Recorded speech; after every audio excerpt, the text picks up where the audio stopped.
This has to be the most grotesque version of Pinocchio I've ever watched. Hello everyone, I'm author R.L. Raintree. This is Reels and Reads, where I give honest reviews and occasional spoilers. Pinocchio Unstrung is out of this world, and I mean it is completely unhinged. I loved the way the animatronics and puppeteering made it seem like it was a child's movie, but the amount of blood and gore in this film definitely lets you know that this should be nowhere near children. It's a hilarious yet very, very gory take on the classic tale. We have Geppetto, who is more like a Dr. Frankenstein, who discovers a special tree that uses corpses to create a certain type of wood. And that's how he carves Pinocchio. Well, Pinocchio is an innocent person who misunderstands things to a deadly fault. His only friend is James, which is Geppetto's grandson, who unfortunately is an orphan. And Pinocchio was supposed to be his little friend, his little puppet that no one is supposed to know about. But in this quest for friendship, Pinocchio decides he wants to be a real boy, just like his friend James. And after a brief anatomy education from his biology book, he decides he needs to go and collect the parts to become real. And it doesn't help that Jiminy Cricket, which is voiced by Robert Englund, kind of coaxes him along with this. You see, poor James is bullied by pretty much everyone at the school. He's lost his parents. He's in this big, wealthy, dark house. He's alone. I mean, he does have two friends, but he has more bullies than he has friends. And after taking Pinocchio to school one day, Pinocchio sees who his enemies are. But again, he misunderstands things hilariously. For example, he thinks that the dentist is trying to kill James. And Pinocchio has taken it upon himself to protect him. I must protect James from everyone. And protect means murder them in the most brutal, most final destination way possible. Listen, if it wasn't for the fact that these murders were so gruesome, so grotesque, I mean, there were times when I was shouting, God damn, and covering my eyes. It was that visceral. Then I would say you could probably let a 13-year-old watch this film. But honestly, 16 years old and up, I wouldn't go any younger than 16. This film isn't scary, it isn't terrifying, but is extremely enjoyable in the way that A Nightmare Before Christmas was enjoyable. But if Jack actually showed us all the dark, bloody, grotesque things that he did. I love the voice of Pinocchio. The child actor is freaking hilarious. His evil laugh is probably the best thing I've heard. This gives me Child's Play vibes with Chucky, a little bit of A Nightmare Before Christmas with the animatronics and the puppeteering, and a little bit of, I believe it might have been some stop animation, but don't quote me on that. And at the same time, it gave me Final Destination vibes. I cannot stress that enough. People die in the worst, most grotesque way you can imagine. And all the while, I can't help but cracking up at some of the things that are taking place in this film.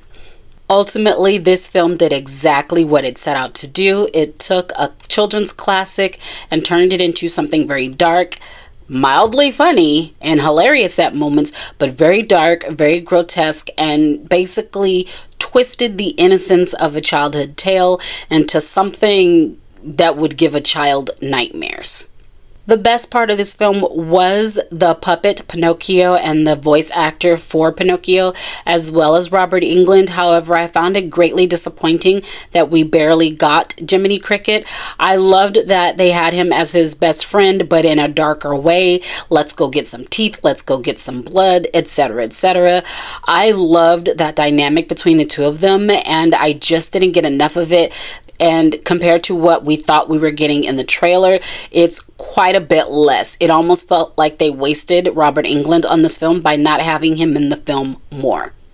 There were some other characters in, shall we say, Pinocchio's lair that weren't used to the best of their ability or to the fullest extent. I loved being introduced to them. They added a certain flair to the story, but we didn't get much. In fact, that's the biggest drawback of this film, is that the story felt underdeveloped or perhaps a little rushed. I needed more. I needed to understand more of how Pinocchio came to be, because Geppetto didn't just carve him out of wood and then some Disney magic happened and he began talking. This was a much darker origin story, and it kind of got rushed and tacked on at the end of the film. I needed more time to fully comprehend what exactly was Pinocchio, what was it going to take him out, what was it going to take for him to become real, and I just didn't get enough of that. But again, this movie did achieve what it set out to do, which is to entertain us and just give us brutal, disgusting deaths. Overall, I give this film 4 out of 5 stars. Again, it accomplished what it set out to do, but the writing on it needed a little bit of a finishing touch in the final act of this film. I think if we had more of an understanding of how and why Pinocchio came to be, the ending would have made a little bit more sense and it wouldn't have felt slapped together and rushed. We had a great pace. I just wanted a little bit more time. I did appreciate getting to watch the behind the scenes of the puppetry, but in the end, having a rushed story or somewhat of an incomplete or incoherent story is why I took away a star. Otherwise, this did exactly what it set out to do. I'm grossed out. I laughed quite a bit. This does feel like horror, but not the kind of horror that scares you. We're talking child's play type of horror here. I also love the lighting and the special effects. Using practical effects for the puppetry made it sort of adorable, but also very, very dark.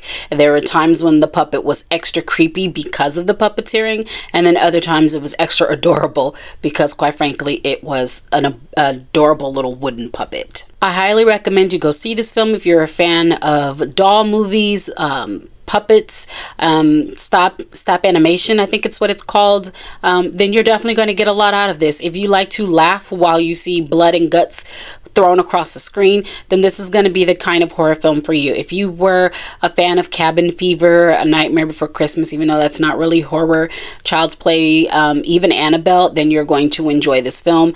Don't go to the theater taking this seriously. Go looking to have a good time. I can tell you right now, the teenagers are going to love this one on a Friday night. Get your laughs, get your kicks, and maybe don't eat before you watch this film. Let me know what fairy tale you would like to see turned into a dark horror film. We've already had Winnie the Pooh and we've already had Pinocchio. They're all part of the same universe with this company. So let me know what hasn't been done yet that you would like to see made in a dark, gory horror film. Once again, I'm author R.L. Raintree. This has been Reels and Reads. Don't forget to click that subscribe button and hit the notification bell so that you can be notified the next time I give you reviews like this one. Thanks for watching.